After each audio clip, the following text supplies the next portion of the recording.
Hey Gundam toy fans, so we got another robot from the first wave of Mobility Joint Gundam, which came out in 2022. Robot number 3 is the Plain Jane Zaku 2 in green, and then this is the extra part set, which we'll do afterwards. I just like to always pull up fan art and other stuff, it's cool. Okay, there's some images of what it looks like normally, and they're trying to sell you the part set. That's what it looks like all loaded out, and then the other robots from the series.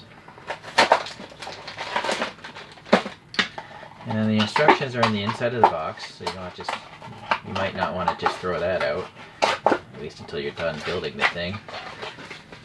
I think it's good to do that, it's taking garbage and giving it an extra use.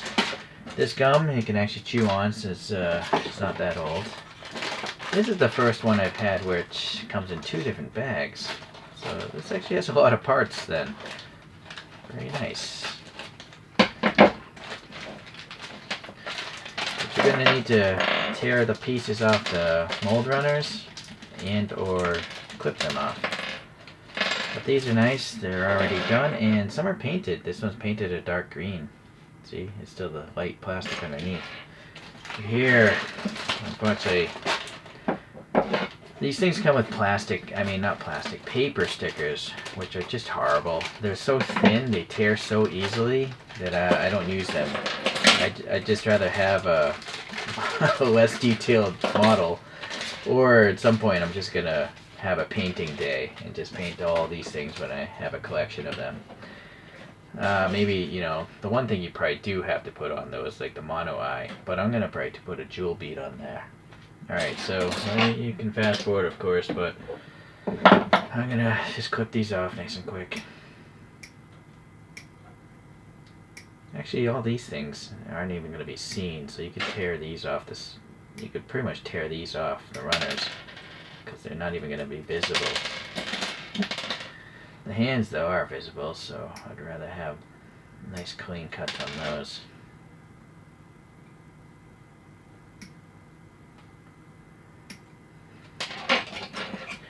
And then these are obviously visible parts. It's nice that these hoses are a separate piece. You could paint them pretty easily.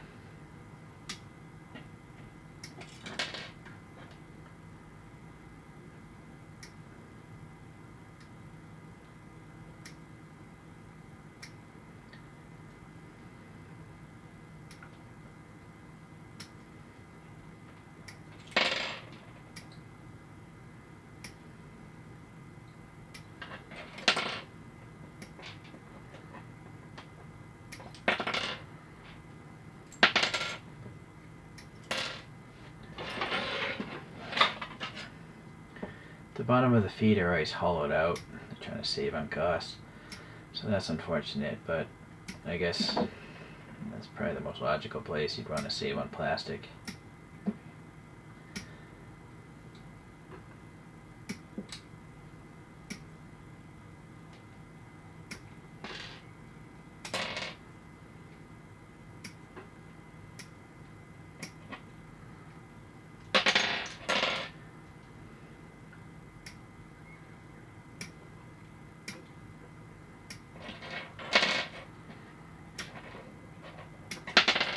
Okay.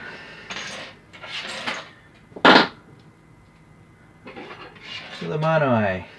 I'm going to actually put a jewel bead on. On my Zeong I used the paper sticker and it just doesn't look good. I also, on the Zeong there's a crossbar, so that's why I also didn't put the mono eye on, because I think it would collide with the crossbar. But this one, if you put this here, right? Yeah, I don't think it's going to collide with anything. Let's just do a test fit here. See? Right, so you'll see it is recessed actually, that circle.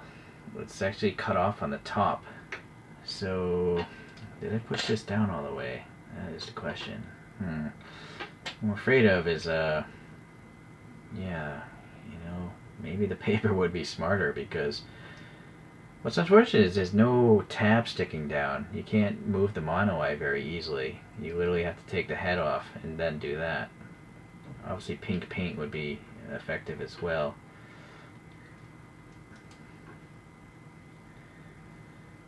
know what though? Hold on, let me just get my jewels and see what happens. Alright, I used my trusty Tamiya drill with this special brass thing and the Alexin 3.5. And then basically made a recessed hole and crazy glued in one of these little faceted jewel bead things. And it seems to clear, so it looks a lot cooler, I think, than just a pink paper sticker. There's a stress mark on the head here, so I'm not sure if I caused that or if that's the way it was. But yeah, it's just weird that there's no easy way to move that mono eye. You literally gotta push it with something. I do like that it has those molded grooves, though. You can add some paint to it nice and easily. Alright, let's continue on with the build here. So the main torso here is kind of put together, and they painted this dark green already for you, so that's nice. It's asking for the backpack and the hoses. Go into the backpack. Okay, I think you could just put the backpack on, and the thrusters are in the down position. It's just raw gunmetal. You can see the swirliness of it there. And then the tabs into this thing here and that thing there. Friction fits pretty good. Naturally, if you're worried, you can glue that in place. Actually, I'm debating doing that. Actually, I'll wait till later. I might repaint this later on, so.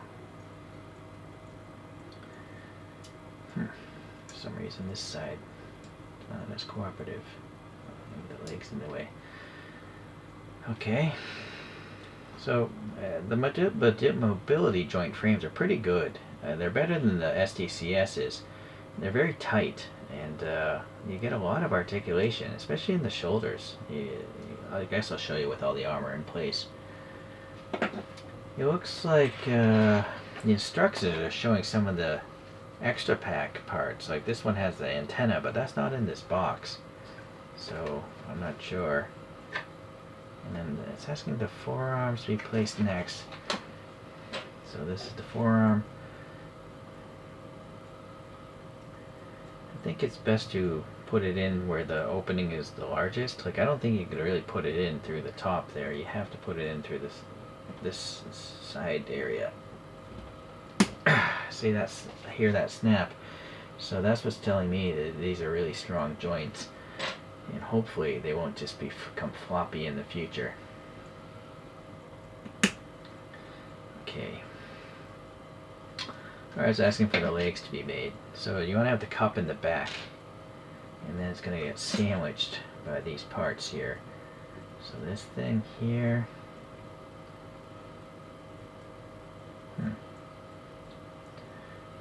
There's no actual groove pegging into anything there. Let's see what the other one looks like. Okay, so this one is asking for this tab to go into that groove there. Okay, and then let's pop this back here. But does it matter? It does matter what side this hose goes on, so this is the wrong piece. You'll see this one actually has a cutout there for to clear the hose. See, right there. So, alright, I got that right then. Well, you know what? There is a antenna one, so it could be a commander, but we'll check that out later. Alright, so this tab goes into that, and then the hose.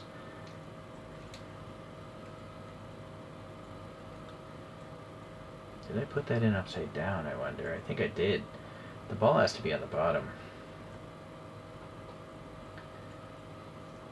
Good thing I didn't press it together. There's no glue in these things. It's just all friction fit. Really tight, too. Yeah, that's really tightly in there.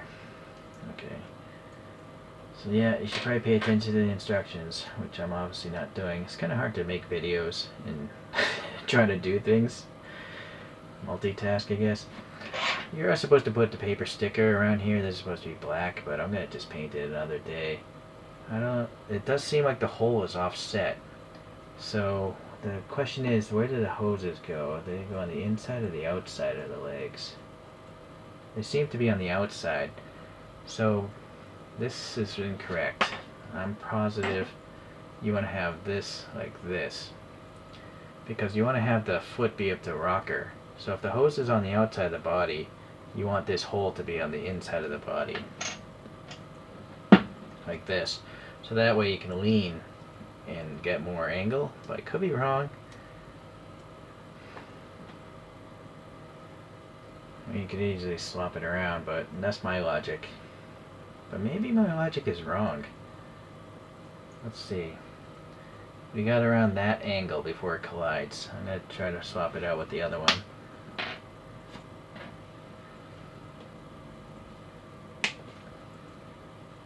See, I think it's colliding earlier,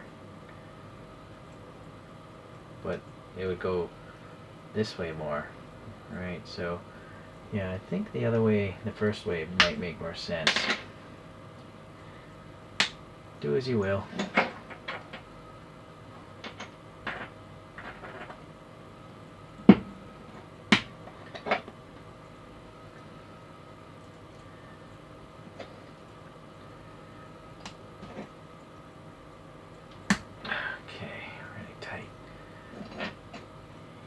Put it into the back. Okay. And the hands should be self-explanatory. Just find the thumb.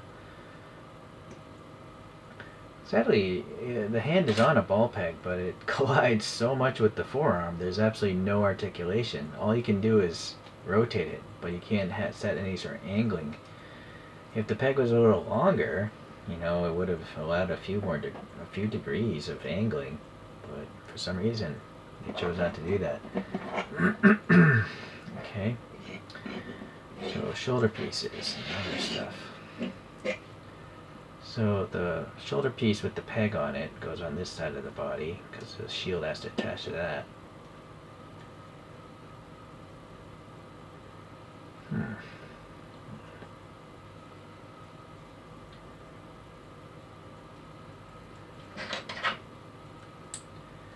Really no details on the inside worth talking about. Does that snap or not? Maybe it doesn't snap. Just it's on there. Okay. So now the spike shoulder thing.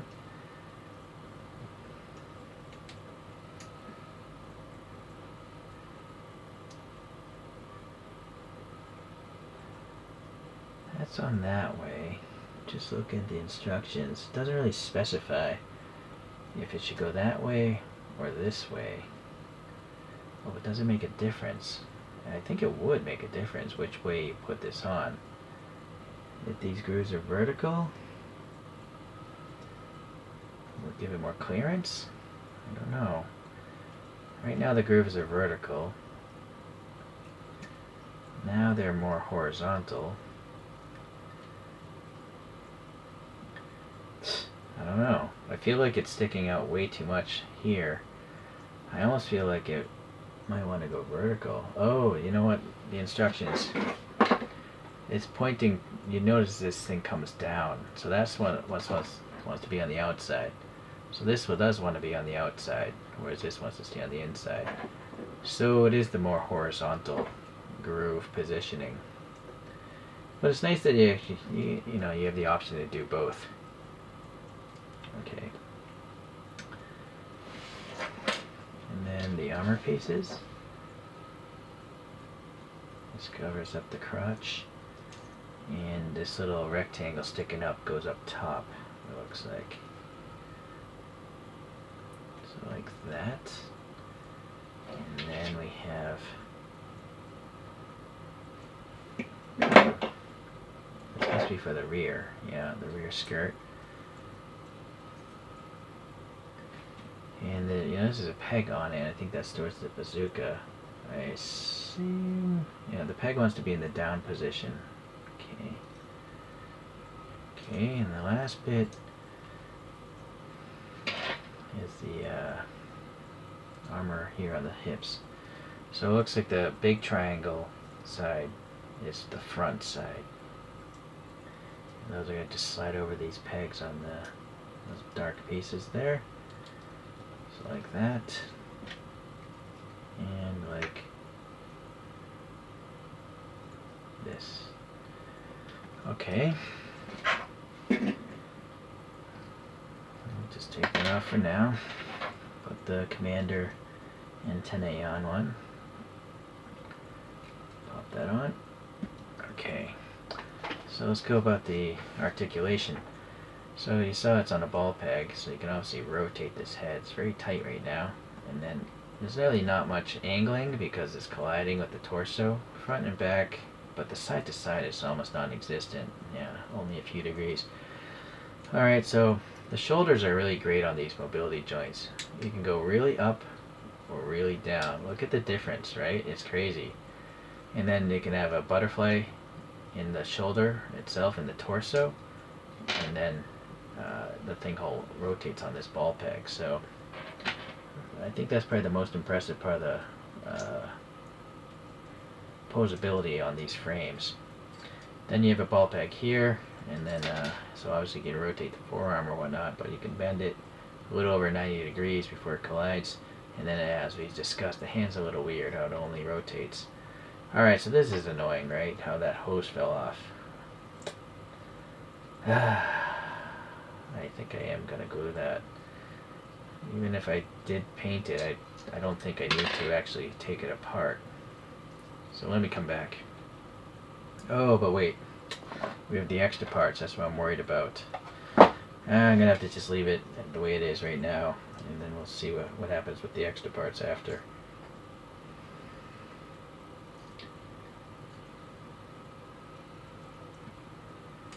Yeah, I wish there was a better way they could have put those hoses. Maybe the pegs could have been longer or something.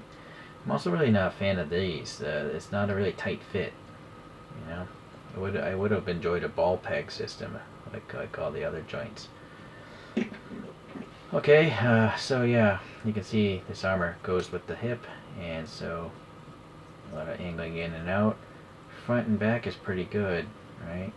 The knee bends not 90 degrees, not even. This hose is just floating, but it seems okay. It's close enough that it doesn't look too bad.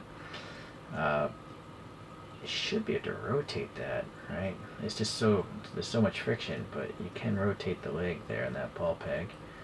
Okay, and then yeah, we already went over the feet with the ball peg there. Decent enough front movement at least, and a decent enough rocker movement. So let's see if we get that rocker. Let's see how far we can. Well, that's as far as the guy will split its legs with both feet firmly planted. But the joints are so tight, at least right now. See, that thing's annoying. That you can get a pretty good pose out of these guys. You can balance it. Right. It's such a light model, so the joints aren't really worked hard. Yeah. So these are 3mm holes, I think. Same with this. So if you want to mount the bazooka in the back, you can just peg it there, right? That's fine, but I think I'd rather use it. Nice little rocket thruster details, it looks like. You're going to have some paint in there because they're recessed nicely. All the panel lines are nicely recessed. Yeah, you can add color to this nicely.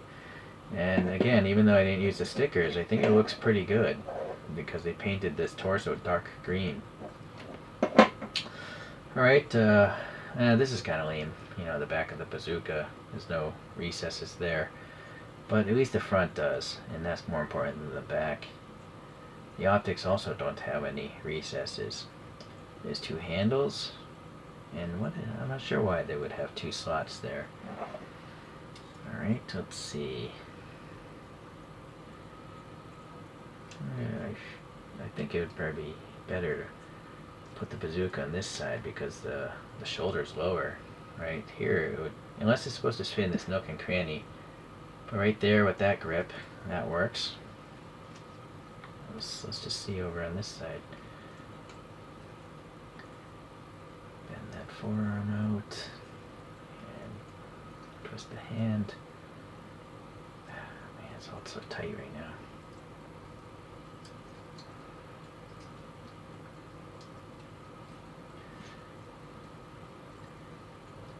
Well, actually, the gap is big enough that the bazooka will rest in there, so that's pretty good.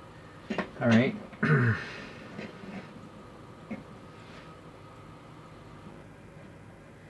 Let's take a look at some size comparisons. So here's the SP Real set, Gundam Converge Zaku 2. So that's what a Converge typically looks like in its size. And then here's the it's the SDCS, which is Super Deformed Cross Silhouette. But this is just the SD frame, it's not the Cross Silhouette frame, which is taller. So you can clearly see there's 3 different scales going on here, and this is why Bandai is such a smart company. They basically make you collect the same thing multiple times. And I'm a sucker for it. I swapped this head back, but apparently didn't put it in well enough. Okay. Yeah, they're all deformed, right? I mean, we're not even talking about the realistic looking robots. But I would have to say, this actually might look like the most realistic. This is definitely very deformed. It's hard to say. That's kind of tall too for its size. Okay. Well, anyways, that's it for some size comparisons. Let's get into the actual extra parts set and see what it ends up looking like after that. Alright. So we got the EX, and this says 07. That's the 7th box in the wave of 8. Instructions.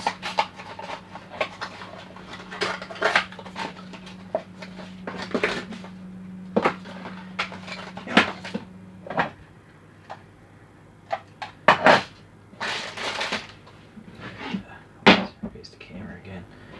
So I see a sticker in there, which I won't use, and I see a different helmet for top of the head. This is not a helmet on a giant robot, but I use human terminology.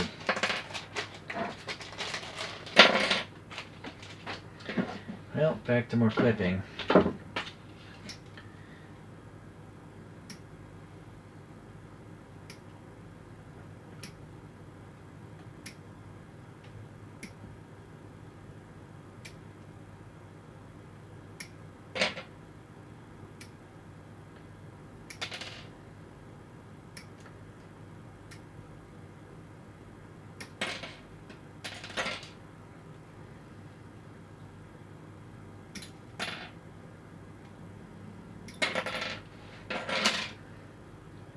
Oh, different legs entirely. Oh boy. I say that because it seems like I'm going to have to get 2 of these robots, you know, because they're so different from each other when you put these extra option parts on.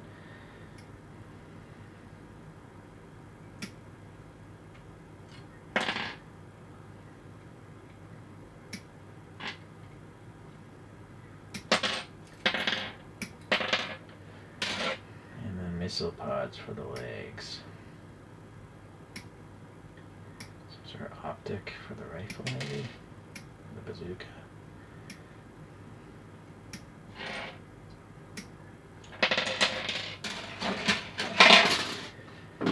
Alright, it's asking to replace the backpack. I think we should just get this out of the way.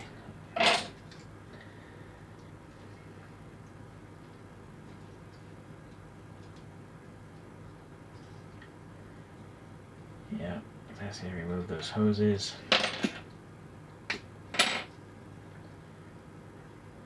Oddly, now the hose is difficult to remove.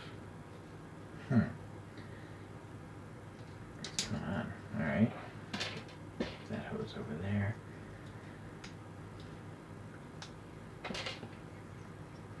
So the plain backpack goes away. Oh, look at that.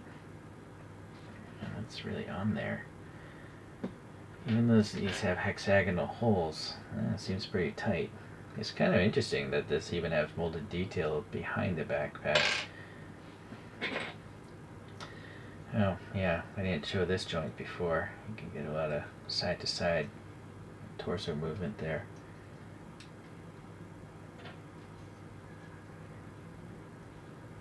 Okay, so it's asking to take the legs apart. So this thing here.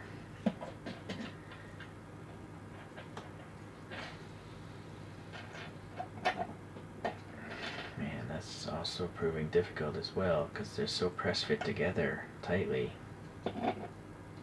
Slowly. There we go.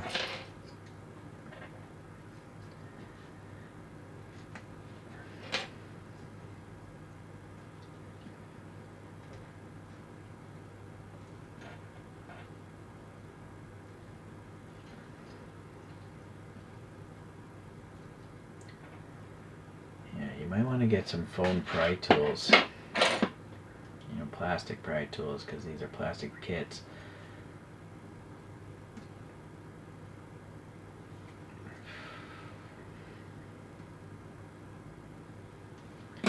So difficult.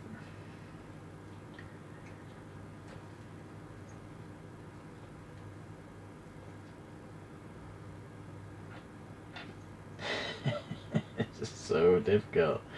I'm trying to not break the pegs.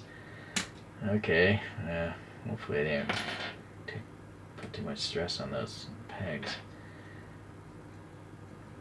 I mean, it's good and bad. It's good that these things won't fall apart very easily because they're so well, you know, so tight. But it just gets, it's kind of difficult to work with. All right, so it's asking for these new legs. Again, it has this thing here, and I'm gonna guess the hose goes on the outside, which just look at the images. It's hard to say if they're on the outside. It's covered up in the illustration. Oh, now I see a hose there. Okay, so that means this does go on this side here.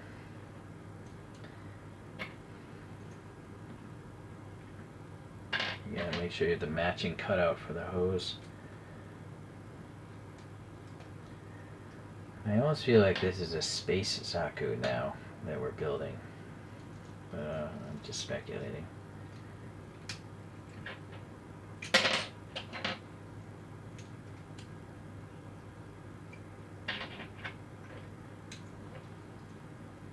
Yeah, okay, it's got 2 additional thrusters there. The molded details are really good. Just gotta add some paint. Oh, 3 thrusters actually. But I gotta say, these side thrusters are incomplete. They're not complete circles. Something with how they molded them. Okay. Well, anyways, that's those things. There's also these. Where did these go? Go on the legs. Oh, there's a peg here. This is hard to decipher. Here. So the peg one is on the inside, it seems. Well, that goes on that leg. This goes on this leg.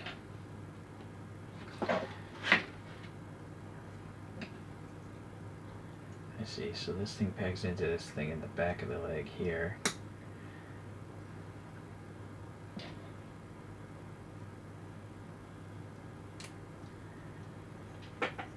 I don't understand why they would do that in the first place.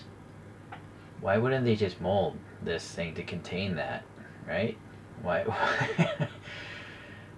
I guess you could basically have it 3 different ways, right? The original robot, a robot with this leg, and then a robot with that leg. It's almost like this leg is better. It's just more detailed, right? Well, anyways, for symmetry's sake, I guess I will put this on. Although I prefer this leg style.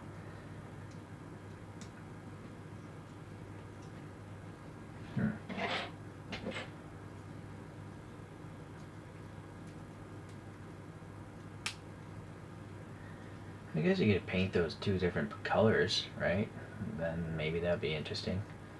Alright, well, awfully large legs now. What else is gonna happen? Alright, swap up the head, the top of the head. So now we have a really tall antenna on this one.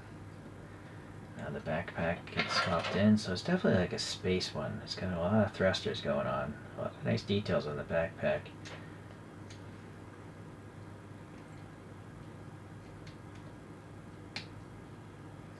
And then then these different pegs for the hoses, which would probably be a little bit better than the first hoses because there's two different directions of pegging. Yeah, that hose would have a hard time coming out because this one is pegging in that way direction.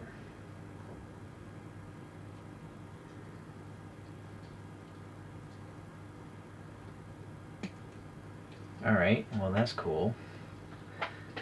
Where's that original backpack? Yeah, I mean that's a pretty big difference, right? That's maxed out. Alright, so I can put back this armor, and then those holes that we saw earlier are gonna... I thought these were leg things, but they apparently are supposed to go here. Okay, additional bazooka rounds, I imagine. Alright, so then we have this mega, almost like a Barrett 50 kind of gun, and this scope here slides into this. Very tight, fidgety. Wiggle it in, come on. That's really tight. Alright, there's no way that's gonna fall apart.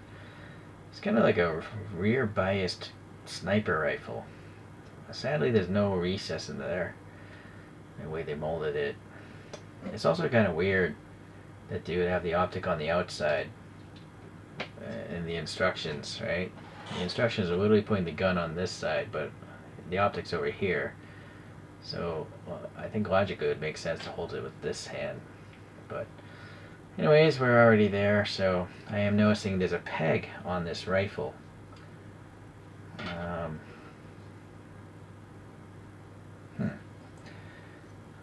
It must be able to peg in somewhere. Let me see if I can find a spot. These are hollowed out for some reason. Okay. Interesting. Yeah. I do not see any hole to take on this sniper rifle yet. If you're so inclined, you could drill a hole right here, and that you could, well, that's going to stick up quite a bit. But if you drilled a hole here, well, that's more of a tripod. I'm not sure. It's just weird. I mean, if for some reason you want to put it up onto the foot, you could. Or maybe it's meant to be held like this. Hold on. No, the peg isn't long enough. I was thinking it just kind of like it's carrying it, you know. But yeah, that's a bit of a mystery. I'm not sure why there would be a peg on that rifle on the side there. Unless the box shows us. No, it doesn't. But at least it's holding in the right hand. Oh, I see. The stock is really short because it's going to collide with the armor there. See, so now it looks like you could actually possibly look down the scope. Well, kind of. Alright, let's get this out of here. Those were probably for the kneecaps right there, but I'm not going to use them. You have all these extra parts from the original one, and you could, well, I don't think you can store the bazooka anymore because this is too close. Yeah. Wait a second. I was thinking about pegging the bazooka onto the side of the rifle. Make a mega weapon, but I mean you can. It's just it just doesn't make sense, right? Okay, there's that. Well, I guess we have to let this go for a spin as well. Bring this back.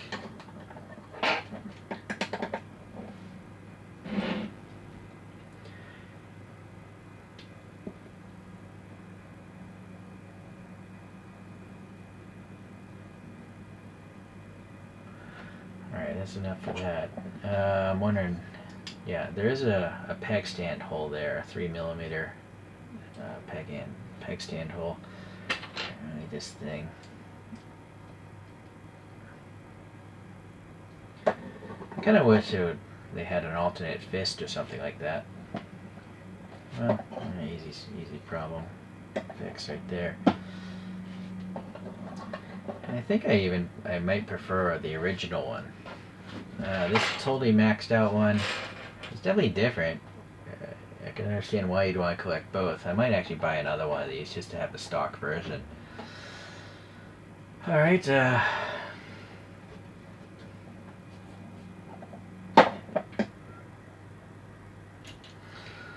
here's the RX-78 from this Wave 1, and here's the Perfect Xeon. That's the Perfect RX-78 or whatever. These are basically all with the EX kits on them. So you'll notice the height differences, right? This is clearly the tallest, but it should be because it's the Xeon, the Perfect Xeon. And then this is taller than that. That might make sense as well. Alright, so it's pretty cool. And again, I don't think you even need to apply the stickers. That's just me. I'm okay with them looking the way they do. But yeah, you can add a jewel bead there after all, so keep that in mind. Alright, well thank you for watching. I'll see you in the next Mobility Joint video. Bye.